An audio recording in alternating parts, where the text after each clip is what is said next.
எண்ணி பார்ப்போருக்கெல்லாம் அந்த மகிழ்ச்சியின் உணர்வுகள் பெற வேண்டும், அவர்கள் வாழ்க்கையில் மகிழ்ந்திருக்க வேண்டும் என்றோம். அப்ப சந்தர்ப்பத்தில் நம்ம பகமை அங்க மாறுகின்றது.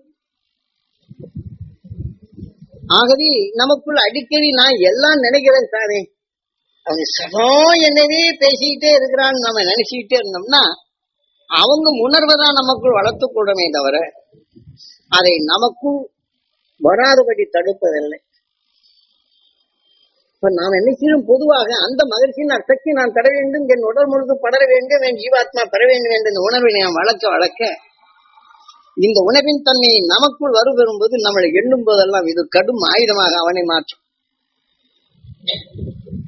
இதை நுகர்ந்தான் என்றால் அவன் அறிவின் நிலையை அங்கே மடக்கு, அந்த உணர்வின் தன்மை அங்கே ஒடுக்கும், அங்கே தீமையின் நிலைகளை செயலற்றதாக மாற்றும். அவன் சிந்தித்தால்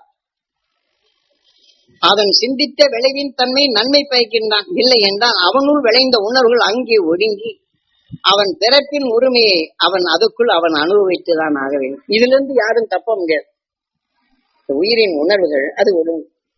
ஆனால் சந்தர்ப்பத்தால் வாழ்க்கையில் வரும் இத்தீமைகளை நாம் அடிக்கடி தூய்மைப்படுத்தல் வேண்டும். யாரும் குற்றவாளி அல்ல.